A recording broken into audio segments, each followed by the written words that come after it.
I'm glad to have that sense of belonging because it's a little nervous, right, to stand up in front of your peers and also your trustees. So I want to give a sense, and in fact, Cynthia has really set the tone and the stage for what I wanted to spend some time on this afternoon, which is our student success journey. And in a sense, meeting students where they are and being able to connect with them. There are many things that are also contextual, but I think there are things that are aligned with what was mentioned in particular about how do we both look at the hierarchy of needs that our students have, how do we meet them where they are, how do they connect with caring professionals, and most importantly, how do we provide them with an opportunity for economic mobility for themselves, but oftentimes for their families. So part of this comes from the Belk Center lecture that was at NC State last year, but it's a little texified, right? So I wanted to provide you with more of that context. First of all, I want to thank my colleagues for being here. I want to thank TAC and Kat for the invitation to present this afternoon. Thank you, Martha. And of course, always nice to be in fellowship with my peers from the 48 of the 50 community colleges in Texas. And we're fortunate also for the work that the Texas Success Center does. And Cynthia and her team and everybody at TAC, including our coaches, right, to help work with us to be able to challenge us as part of that work and part of that effort.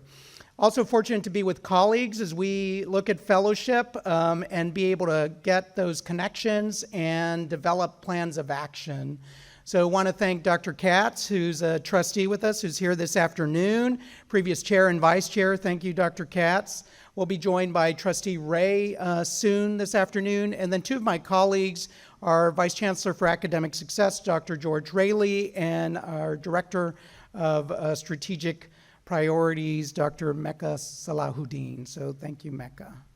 Well, one of the things we know 16 miles away, right, at the state capitol, many of us have been there multiple times and will continue through the session all the way through May, is what does that look like? It is, as Cynthia mentioned, a wonderful time for Texas community colleges, right? It is to be our moment in the sun, to be able to look at how we can align with Texas priorities, in particular the work of the Financing Commission, hopefully looking at close to, right, over $600 million investment. Also, as mentioned earlier, workforce programs, strengthening access to pathways, and then being able, if we look at that pyramid once again, to provide support for a safe and healthy learning environment. So I want to talk about Alamo's cycles of transformation and some of the things that we've done as part of our work, being able to understand who we serve, ensuring they have that sense of belonging, looking at the pathways that we provided for them, oftentimes at scale, providing those wraparound services so that the needs not only within the classroom, but also outside on campus, and most importantly in the community are met, and then re-engaging those individuals that would like for the second or perhaps fifth time to earn that particular credential. So,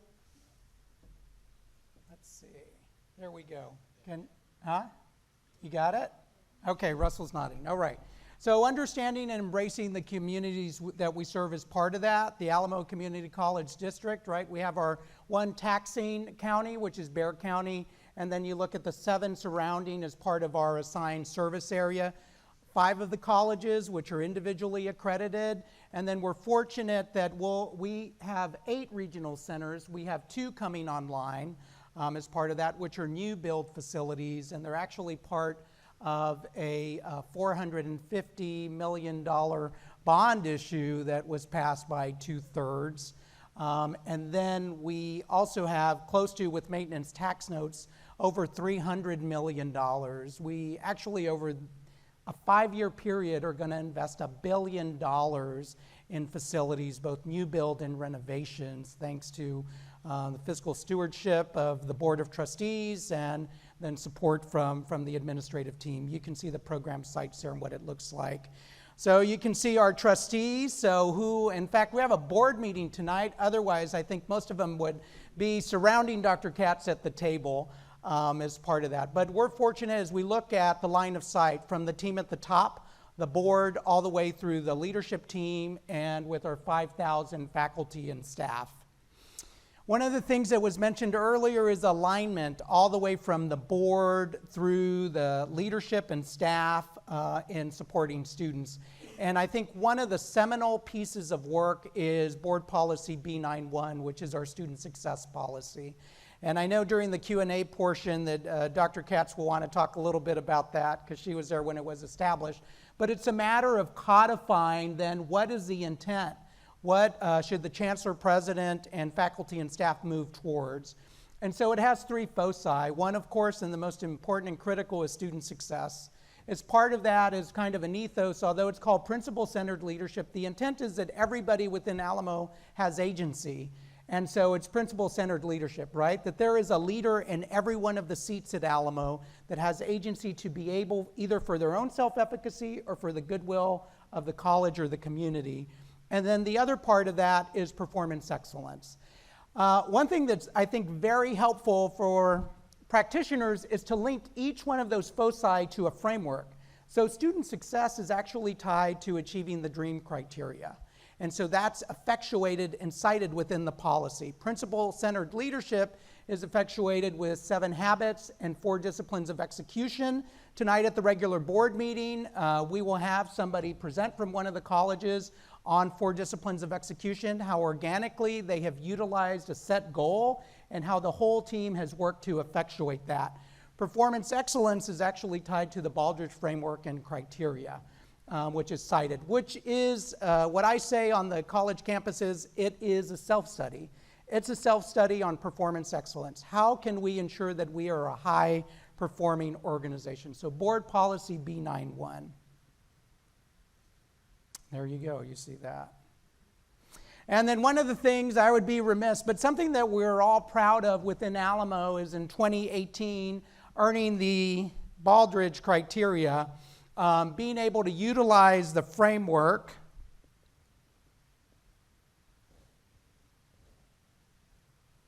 Can I go back one? There you go. Being able to utilize the framework for Malcolm Baldrige is part of looking at what we do, how we can do better. It is cycles of improvement. It's continuous quality improvement. And when some folks ask, they say, well, what do you think? It seems like really it's a business framework. I think actually it is a framework of how we can do better. In fact, what I tell folks is it's almost about social justice. What do I mean by that? It's about ensuring that our students, because all of our students, right, and our community colleges deserve the very best.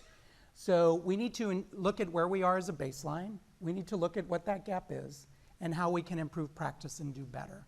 So the Baldrige Framework 2018, as you can see there, the only community college district within the United States to achieve that distinction. And then because we want to ensure that we continue those cycles of improvement. In fact, we will resubmit for the Baldrige Award in 2024, which is a self-study process as part of that.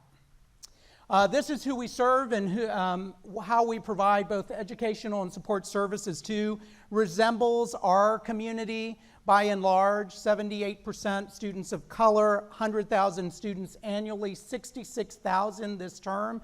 I think like many of you, as we looked at the enrollment reports, right, and contact hour reimbursement, we're fortunate that both overall enrollment is up and contact hours are actually up beyond enrollment. So meaning students taking more courses on average, over 7 credit hours each. You can see the breakdown of what that looks like.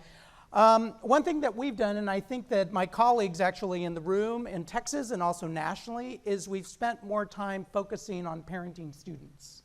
And what does that look like and how can we serve our students who have children better? We actually have 14,000 students who have children by and large, and we need to be able to ensure that we organize ourselves to meet them where they are and be able to provide those support services. And I think it goes naturally beyond childcare and transportation. It goes to ease of accessibility to services and to other things as we provide them with support.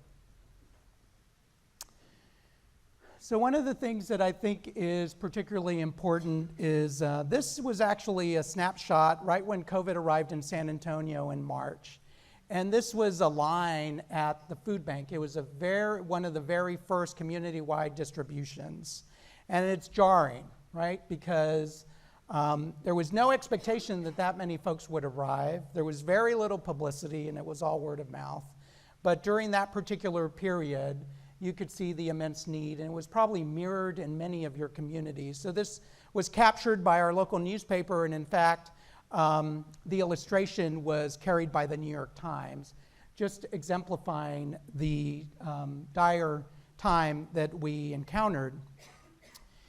But for many of us, it probably shouldn't have come as a surprise because San Antonio rivals both Detroit and Miami in census data as having one of the highest urban poverty rates within the United States. So about 18% of individuals within our city and within our MSA experience poverty. And so I think the most important thing for us is who we serve and what we do. So when we talk with our partners, our university partners or others, it's not a competition. It really is how we can partner and work together with them, because our students don't make a calculus of, can I afford to pay the tuition? They make a calculus of, like many of your students, can I afford to work less hours? And can I afford oftentimes to give my mom less money from my paycheck?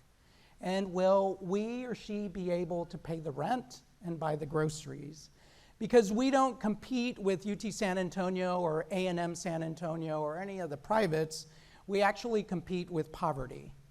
We compete every day with poverty amongst our students. So our moonshot at Alamo is to partner to end poverty through education in our region. We can't do it by ourselves. We're a big billion-dollar organization, 5,000 folks, serving 66,000 students this semester, but we have to work with others. And so that, I think, is the most important thing to be able to look at, is how do we do that effectively? And I think it comes down to, and I'll have a few data points and proof points as we look at our student success journey, how we utilize, as I mentioned, board policy, how we looked as a team to be able to monitor data and monitor improvements, but oftentimes it comes down to our students on campus, and it comes down to their stories. So Janice and Nathaniel, mother and son. So Janice actually dropped out of high school when she was pregnant with Nathaniel. She went to our West Side Education and Training Center and earned her GED because she said, like many of your students, I want a better life, not only for myself, but for my son. So she saw how effective that was. She developed that sense of self-efficacy and voice, and then she went on to enroll at Northwest Vista College. Well, she thought it was so critical that she model those behaviors for Nathaniel, not only within the household, but she took him to campus, right? After school programs, summer programs, like many of your parenting students, to be able to do that. So as we look at their journey, in a sense, we were fortunate a few years ago to have Nathaniel speak at one of our convocation events. And what he mentioned was, if it were not for my mom, I would not be here. And because of my mom and now myself, we have forever changed the trajectory of our family. And it's about intergenerational poverty. So Janice saw the opportunity, and then she took Nathaniel along for that. Janice will graduate actually in May from Texas A&M San Antonio with a master's degree. Nathaniel transferred from Northwest Vista College, went to Trinity University in San Antonio, and actually now works in Austin for a financial firm and has sent off law school applications. So we look at the data and see what's important and critical about that, but I think it's about being able to honor their stories, being able to set up those diverse pathways for students that they're successful. Janice discovered it in the GED at a center, then went on to the college, and of course she mirrored that for Nathaniel. If we look at different pathways, one of the things, and it was mentioned earlier, we either have maybe 10% to upwards of 25 or 30% of students who we engage early on for Texas community colleges. So we're fortunate that we have one of the largest high school programs within the state. We're fortunate that our students, as you saw on the profile, mirror our regular student population, and that they're successful. So if we look at those dual credit students, and then we look at how many program sites that we have, about half of those are actually early college, P-Tech, T-Tech, H-Tech, all of those career-focused academies like the Alamo Academies that ensure students are successful. And close to 1,000 of those students are graduating and earning their credential, an associate's degree or a certificate. Jobs for the Future did a study about 5 to 7 years ago, and they said nationally about 25% of individuals were exiting with a credential. At Alamo, it's actually about 86% are exiting with a credential, either the associate's degree from an ECHS or a certificate from one of those career-focused high schools. So we know early on that what's successful is being able to engage students. We can talk with students. Talked to a student most recently who was actually enrolled at an ECHS at one of our colleges, Palo Alto, and he said, I'm glad this opportunity is here because even though I will earn my associate's degree in May, when I graduate, I'm going to have to work full time. So I think that this is a pathway that provides him with 2 years. He already knows he can do it, and he'll be able to transfer to university even as he concurrently earns money to contribute to the larger household. The other part, since we know that students need that ladder up, right, is to be able to provide that at scale. For some students who may not have had the opportunity to connect with a teacher or a high school counselor at that time who may think that they are worthy of enrolling in dual credit. And so we want to be able to provide the opportunity at scale. So Alamo Promise, like many of your Promise programs, is something that we've created. I think it is in many ways a collective impact strategy, being able to have a steering committee with the mayor, with the judge, with chambers of commerce folks, as well as others to be able to create the opportunity to look at what was going on in Dallas County and to benchmark and then to go visit Tennessee and then to bring something back that was truly our own and create that. And so what we wanted to do is then be able to talk about the ecosystem that we have to effectuate that opportunity and that change. You're going to hear a little bit more about the circle that we have to be able to deliver those opportunities to them, but we wanted to chronicle the student's journey all the way from where they hear it at your left-hand top corner, either from their school district teachers or counselors, or perhaps one-stop centers like Cafe College that we have in San Antonio, and then to be able to connect. So we pathed all of that through and all of those opportunities. The thing that has been successful for us is being able to link them to what we call our pathway institutes, our Alamo Institutes in particular. So you see that on the bottom. And then we know that we need to provide those holistic supports that are key for them. So it was launched 4 years ago, and one of the things that we've been successful in doing is actually not only utilizing internal funding, but raising external funds. So either private philanthropic or corporate gifts, close to $15 million, and then we've partnered with the city of San Antonio, who has to date given us $6.4 million solely for Alamo Promise, and then this coming fiscal year will give an additional $5 million to that effort. So I can tell the story, but I thought it would be particularly critical for you to hear a little snippet of what we're doing. So I'm going to ask them to play a little bit. This was featured in PBS NewsHour. It's a chronicle of what's going on and captured last year some of the work that's going on in Promise and at Alamo College's district. Will be very minimal at least. Great. So since I'm here, I don't think you want to hear more from me on the video. So we'll stop with Jaden. I think one of the wonderful things about Jaden, as you heard, is his family, right, was right at that cusp of not making enough to pay tuition, but yet not qualifying for need-based aid like Pell. And so think of the opportunity, 4.0 at San Antonio College, going to UT San Antonio as part of that, and being able to go into a high-wage, high-demand field. Promise, our Alamo Promise, just like many of yours, over 400 programs that exist nationally The data, one of the things that's really telling, if we look at the data, higher proportion of full-time students that are enrolling with us as a result, 5% higher for male enrollment, 7% higher for STEM majors or pre-majors as part of that, which are all the things that we're looking for students, but we provided, once again, that diverse pathway for success. The other part is being able to provide holistic student support. So you saw that earlier, that Alamo pathway. Yeah. There you go. You can hear me? Yeah.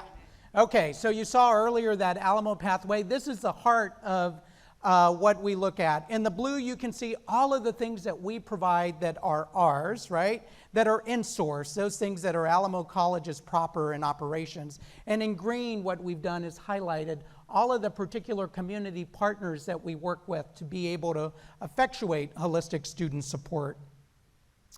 One of those models that is key to us, it started over 10 years ago, was actually Alamo Advise. Being able to do two things. One is pair high touch through Alamo Advise with high tech, which are our Alamo Institutes and Pathways. And I'll talk a little bit about that. Alamo Advise, I think, other than our banner system, which was embarked on some time ago, but Alamo Advise for us, right, with 5 individually accredited colleges, was one of the biggest things that we ever did. It is a big rock that we were able to move along the way as part of that. And this is what it provides to each and every one of our 66,000 students. Intentional, intrusive academic advising, right? We're case managing students all the way through and at scale. Every student has their advisor from the first semester all the way to the time that they cross the stage, like Nathaniel and Jaden. And most importantly, we're providing them all with 60 hours of training. We worked with national organizations to be able to do that, whether that's the National Academic Advising Association, whether that's CALE, who helped us develop the curriculum for the training for advisors. And this was our goal caseload at the time that the trustees said, we're behind this, we support it. It's at 300, it was at that time at 350 to 1. The board also asked us, well, what are these advisors going to do and what are the conversations they're going to have with students? Their touch points at 15, 30, and 45 hours. They needed to also have a goal, right? What are they all about? Why are they coming to us? And so you see there both in the success plan and the personal mission statement what that looks like. This is just the journey that they're going to follow with the connection points, right? You saw the earlier illustration that Cynthia flashed on the screen. So very important all the way from connection, entry, we want to make sure they're successful and they progress and that they cross the stage and earn that credential. This is what it looks like, certified advisor. Each advisor is part of a team. They're arranged by our pathways, which are institutes, and then they have some staff support. One of the keys, because oftentimes even our advisors, right, they're authorities, but sometimes our students want to hear from somebody who looks like them and is going through the same thing. So we actually have certified peer advisors as part of that. Well, I want to thank Dr. Katz and our trustees because they actually, when we came to them in the summer for this fiscal year, approved us moving from 350 to 1 to 300 to 1. We have developed and effectuated, we know that our students, some of our students need more intensive support, and so those students who are at co-requisite are at 150 to 1. And then we've what we call downward expanded to our high school programs, and they're at a ratio of 600 to 1. All of that is being rolled out right now. You can see what the FTEs look like. The important thing is we had peer advisor models to some degree across all 5 of the colleges, but they weren't at scale. One of the largest investments that the trustees made in this fiscal year is we have an investment of $2.5 million in peer advisors that will be rolled out over the next 2 years to be able to ensure that the model is successful. So that's Alamo Advise, right? So that is actually this past year was one of our largest student success initiatives that was approved by the board. The board in the Alamo Promise actually approved that going countywide. In the story that they had, they talked about 45 high schools. This year it's actually at 75 high schools.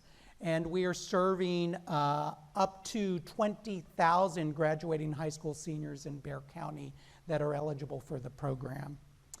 Well, what would we be if we didn't talk about pathways and institutes, right? So want to go ahead and give you a sense of Alamo Institutes. And so we're fortunate. I want to give a shout out to one of our former colleagues who's here. So Joe Caro Fabianchi, who's here as a coach, who was there in the early days and actually helped to stand up the Alamo Institutes. You can see what that looks like. And then that's continued with the work of Dr. George Raley, who succeeded her as the Vice Chancellor for Academic Success. I think as we had the high touch, we needed to look at what high tech was. And high tech is the institutes to a degree because they're effectuated by something that we call tags. Some of our trustees say you all have a lot of acronyms at Alamo and in higher ed. And so tags stand for Transfer Advising Guides. Dr. Katz and the trustees, what they did is they resourced us being able to have about 8 folks in-house that work on these advising guides. And so it says 1,500 there. There's actually about 300 that are in flight. So it's over 1,800 transfer advising guides as part of that effort. And they will tell a student at any one of our colleges, say they're interested in civil engineering, their advisor will work with them on that tag. They could come in the next semester and say, no, I've changed. I'm now interested in mechanical engineering. So the advisor pulls up that transfer advising guide and is able just to match and see if there's any difference in the courses that they need to take. We know that this works along with Alamo Advise because what we've been able to do overall as a team is drive down semester credit hours to degree, time to degree, and increase our 3-year graduation rate. And you can see what it looked like in 2013 to 2018. I think what's also important is looking at this one in particular that's updated to 2021 to 3.76, right, as opposed to the state.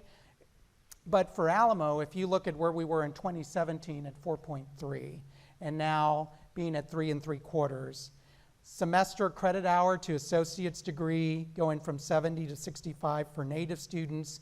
You can see all the way from 89 to 79. And I think one of the main, I know there were many, but I would say from my line of sight, one of the main drivers I know was several of the trustees coming to BOTIs, right? Looking at the data and then coming back. At that time I was a college president and hearing, Mike, at Palo Alto, we were at about 89 hours. And you all need to work to drive that down. I would tell you that Palo Alto actually last year, their average semester credit hours to associate degree was 60.9 hours. Wow. Isn't that great? Our average is, you can see there, 65, so it varies by the 5 colleges, but that time to degree, I think, is really important. The tags overall have saved our students who start with us as native students and transfer to university close to $400 million, which is important, right? That's money they can take to the bank. That's money that they have. That's savings and time that expedites degree completion. And it's close to 89,000 students that have transferred in 5 years, which I think is particularly important when we look at what we need to do. You can see what it looks like by ethnicity and race, but I think this is also pretty important. Close to 58,000 students who have earned their degree. In any one year, which we understand the data a little bit more as part of BOTI and other student success efforts, of our 66,000 students, we're graduating 12,000 and we're transferring 18. So we actually need to be able to fill, right, those additional seats. We're so successful, we don't want to graduate ourselves out of business, but so successful that we want to be able to ensure that students avail themselves of the opportunity. When we looked at the diverse pathways, I mentioned high touch, Alamo Advise, and then we looked at pathways, which were the institutes, and we do that through the advising guides. But I think what we've discovered, and this was prior to COVID, and I think it's pronounced as a result of COVID, are how can we connect our students and meet them where they are. And so our student advocacy services, I think, are particularly critical. We had them at 2 of the colleges, at San Antonio College and at Palo Alto College. Dr. Katz and the trustees have said you can't do boutique things. Maybe you can do a boutique thing as a proof of concept, but you have to be able to bring it to scale across all of the colleges. So we have a methodology which we use, which is discovery, and then incubation, and then acceleration, which is part of our Baldrige framework. So two of our colleges, those two did the discovery, they looked around, did landscape analysis, then the incubation, and then we accelerated from those two colleges to all 5 colleges. That was approved by the board 3 years ago, actually right before COVID, fortunately, because that provided the framework for us to distribute all of the HERF funds and emergency aid. And as part of that, I think what was also important is being able to look now at how successful our students are in receiving that support. So the team, the Advocacy Center directors, looked at how successful are the services that we provide. These are students, one, that are most in need, but these are students who are more successful than the overall population. The advocacy to the non-advocacy within term, and then the FTIC, full-time fall-to-fall persistence. So you can see what that looks like. I think the other part is looking at the data from 20 to 21 and seeing that our rates have also increased overall as a result, particularly in the Advocacy Center students. And this is another student testimonial. So Markeisha actually availed herself of the Advocacy Center services. She has 2 children. She was fortunate. She was looking for employment as a result of, and that's why she went to advocacy for wraparound services, but she also was hired as a student worker within advocacy. And she graduated. She works at an accounting firm within the city of San Antonio and also transferred to UT San Antonio, and you can see her testimonial there. She's talking about that calculus I mentioned earlier, right? Do I do A or do I do B? What am I able to achieve? I think I would say as we look at the final piece is how do we re-engage those left behind? And what do we do as part of that? We're fortunate that through the leadership of the Board of Trustees, all the work that we're doing within Alamo, that we're at the table when big decisions are made within the local community. One of those was with COVID, the city was trying to determine how would we utilize all of the federal dollars that are coming in. One of the things that the mayor, council, and others looked at was actually addressing San Antonio's Achilles heel. It was mentioned earlier in the NewsHour story where we have low educational attainment rates. If we are both going to retain existing industry and recruit industry, which aligns all to the statewide goals, aligns to our agenda for this legislative session, we needed to be able to create bandwidth for job training opportunities. So in re-engaging those left behind, what the city of San Antonio did early on is they devoted close to $100 million in job training funds during the COVID period with federal dollars.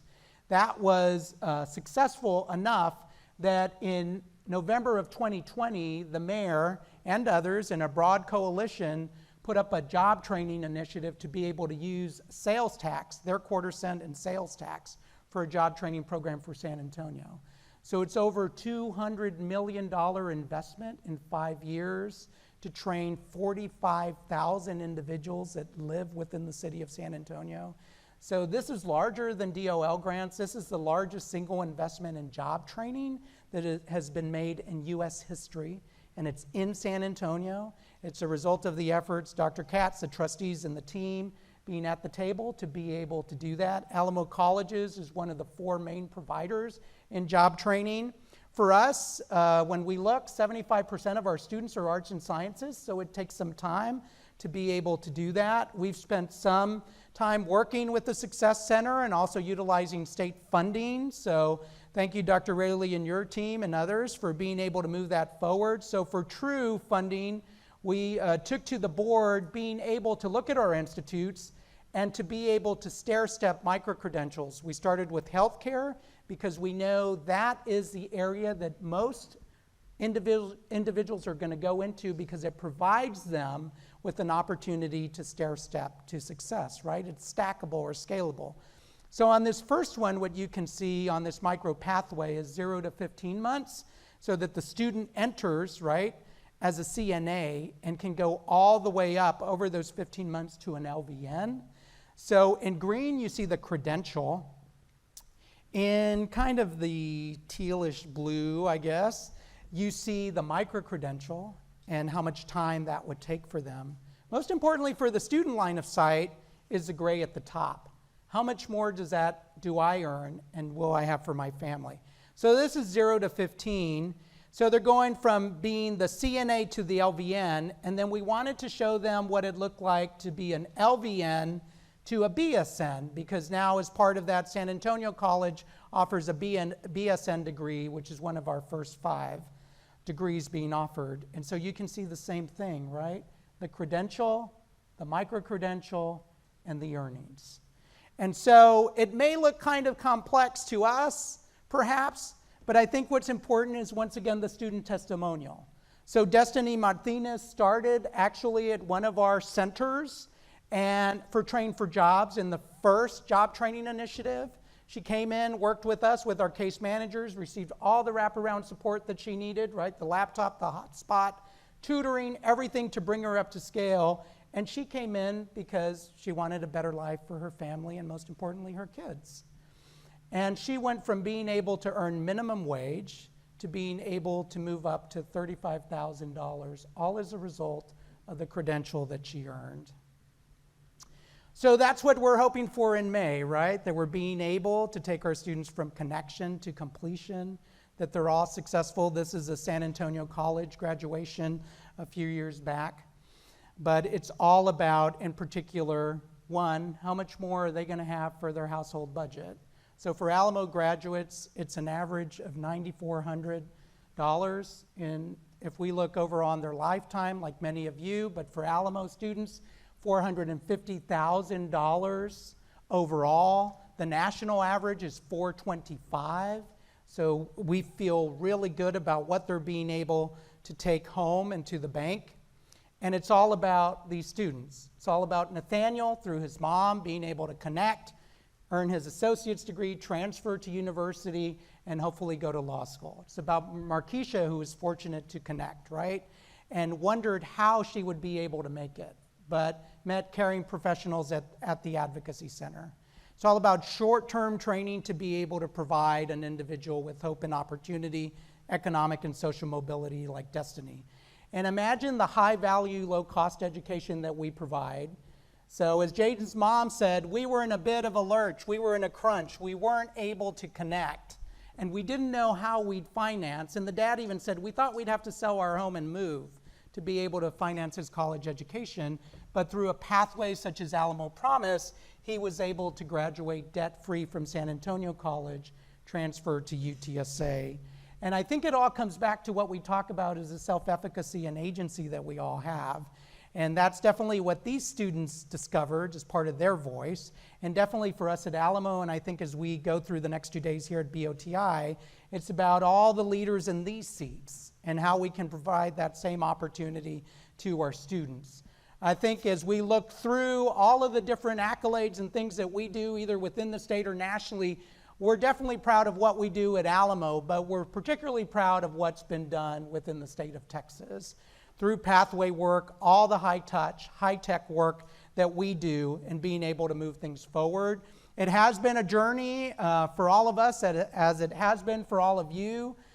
Fortunate also as we look at Aspen, right? All of our colleges being in the top 150, Palo Alto College in 2019 earning the Rising Star, along with some folks here in the room, and then also San Antonio College in 2021 taking home $600,000 of $1 million, right, which is a big purse, and being able to discover that. You all heard a couple of years ago from Dr. Vela talk about the journey to success. And I think the other part is honoring our colleagues in the room who we know are going to bring home a purse and a prize, right? So Amarillo College and San Jac to be able to do that and to do us proud within the state of Texas in the top 10. So I just want to thank all of you all. I want to thank you all for the invitation to be here to talk about our journey. I know that BOTI is always an exciting time for us at Alamo to have tabletop discussions about our work, see how that aligns to what we want to do. And most importantly, going back home and being able to report that out as Dr. Katz and Ms. Ray will do in the board meeting. and to keep us honest and to be able to say these are the achievable things that we want to pursue for our students, because we're here for them. So I just want to thank you all for this opportunity to talk about our journey this afternoon.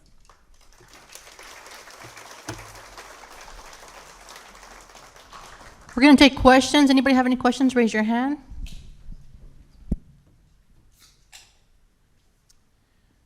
I know there are some trustees here, so I'm going to ask Dr. Katz. I mentioned that somebody would ask, but I'll ask her. So from a trustee point of view, Dr. Katz, you've been on the board and on this journey for a while, so I would ask about your service and what you saw and how you see it moving forward. Thank you. Excuse my voice. The allergens have attacked me the last 2 days. Well, I've been on the board almost 12 years, and I'm a retired school superintendent. So I know how to disaggregate data because we've had to do that since the 80s when I was at the Texas Education Agency, and all of that came forward in public schools in Texas. So that's one of the things that our previous president and Mike, we are really, as a board, we are there to disaggregate the data. Whatever the data is, we want it drilled way down so we can look at and see what the differences are. Are there areas that we need to allocate additional dollars for? And you saw all of that data coming across, that we recognize these are new programs that we have to have, or we have to put in additional challenge times for our students. So I've been there 12 years seeing all of this come through. And when I was director for school accreditation in Texas and had to visit a lot of school board meetings, many times boards just talked about the finances and the budgets and didn't get to the meat of the matter, which was how are the students doing? What do the data tell us that we need to do as a board to facilitate our chancellor, our president, our superintendent's job in the district so that more of those students are being more successful? So I'm just very, very pleased and excited about our Alamo colleges, because those of you who have visited our board meetings know that we get right into talking about the disaggregated data, the programs, how can we do this better, why did this happen, what can we do to make sure this doesn't happen again, and so on. And those are the questions we board members ought to be asking. That's why we've been elected, to help ask those questions and then turn it over to staff to answer the questions and keep us surprised.